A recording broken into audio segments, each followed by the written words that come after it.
बिस्मिल्लाहिर्रहमानिर्रहीम। अस्सलाम वालेकुम नाज़रीन, मैं हूँ वकास अज़ीम और आप देख रहे हैं 24 न्यूज़ HD।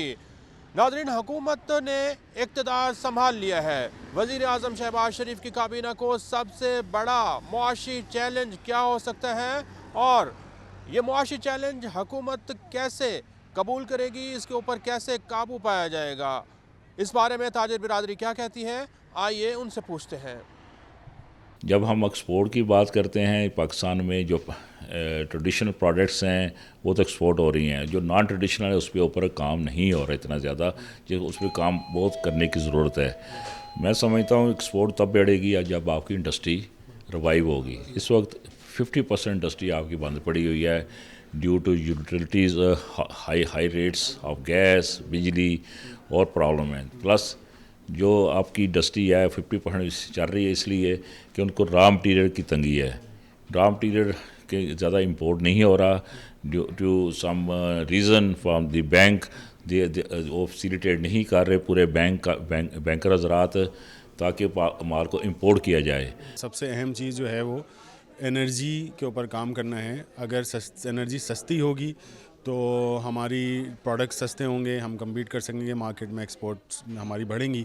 इस वक्त सबसे बड़ा अलमिया हमारे लिए यह है कि इस वक्त जो एनर्जी हम इस्तेमाल कर रहे हैं वो इम्पोर्टेड एनर्जी है, चाहे वो तेल हो चाहे वो गैस हो, जिसमें हमारा बहुत ज़्यादा ज़र मुबादला इस्तेमाल हो जाता है और उसकी वजह से हम अपने इंडस्ट्री को सस्ते कीमत पे नहीं चला सकते। फिर आपको पता है इस वक्त सबसे बड़ा चैलेंज तो है, एक तो एनर्जी का है और वो उसके लिए जब तक नहीं करेंगे हमारे एक्सपोर्ट्स भी इम्प्रूव नहीं हो सकते। आजकल तो हमारी जो मुल्क की इंडस्ट्री है उसको सर्वाइवल का यही मसला है। दूसरा ये हाई मार्कअप रेट्स, आज कुछ थोड़ी सी खबरी आई है कि शायद काइबर, क्योंकि इन्फ्लेशन थोड़ी सी कंट्रोल में हुई तो काइबर भी कोई 0.5% शायद वो कम कर दें। So I think this is a good news. अभी कल ही प्राइम मिनिस्टर साहब ने स्वेरिन हुए हैं, तो लेट्स होप कि ये इसी तरह चले। तो मगर वो इंडस्ट्री का पहिया तो बिल्कुल जाम हुआ है इस वक्त। अगर आपकी 70 के करीब आपकी अगर मिनिस्ट्रीज़ हैं तो उनको कट डाउन करें, उनको 35 से भी काम लिया जा सकता है।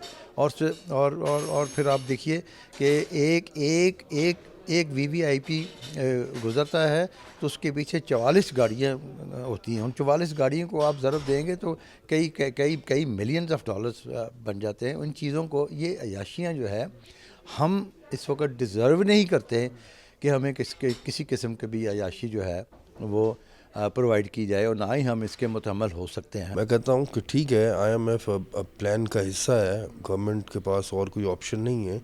बट ये नहीं है कि पिछला बैकलॉग ख़त्म करने के लिए नए कर्ज़े लिए जाएं। ऐसे कर्ज़े ऐसे लाइक कंडीशंस पे लिए जाएं जो इजी हम वापस उतार सकें और उससे महंगाई ज़्यादा ना बढ़े। पाकिस्तान में सनतों को चलाने के लिए क्या आप हुकूमत को तजवीज़ देने चाहिए, कैसी पॉलिसी बनाएं? सब्सिडाइज़ करें, रॉ मटेरियल पे ड्यूटी टैक्सेस कम करें, एनर्जी में सपोर्ट करें और एक्सपोर्ट बढ़ाने में कोशिश करें। ये इंटरेस्ट रेट मेन प्रॉब्लम है, इसको कम किया जाए। ये है कि इंटरेस्ट रेट को कम किया जाए, एनर्जी में सपोर्ट की जाए, ट्रांसपोर्टेशन जैसे पोर्ट चार्जेस बढ़ा रहे हैं, डिफरेंट टैक्सेस लग रहे हैं, सेस लग रहा है, ये चीज़ें नहीं होनी चाहिए। FBR की जो पॉलिसी है उसके ऊपर आपका क्या नुक्ता नज़र सर? टैक्सों का दायरा कार कैसे बढ़ाया जाए, क्योंकि एक ही टैक्सेस हैं, बार बार एक ही लोगों पर डाले जा रहे हैं, या बिजनेसमैन दे रहे हैं या सैलरी क्लास दे रही है। इसको नेट तकरीबन 1% इसका टोटल नेट है ऑल द पॉपुलेशन। मैं कहता हूँ कि इनको, ये जो ऑलरेडी टैक्स पेयर्स हैं, उन्हीं पे नहीं बोझ बनना चाहिए, वो बोझ डालना चाहिए। उन्हें चाहिए इजी फिक्स टैक्स, छोटे छोटे टैक्स हर किसी के पे डालें कि वो, अब हर बंदा इनडायरेक्ट टैक्स दे रहा है, डायरेक्ट टैक्स नहीं दे रहा। मैं चाहूँगा कि डायरेक्टली उनको इस नेटवर्क में लाया जाए। नाज़रीन, ताजिर बिरादरी का ये कहना है कि हुकूमत को सबसे पहले मुल्क में सियासी इस्तेहकाम लाना होगा और जो मुआशी पॉलिसियाँ बनाई जा रही हैं इसमें तसलसल को यकीनी बनाना होगा।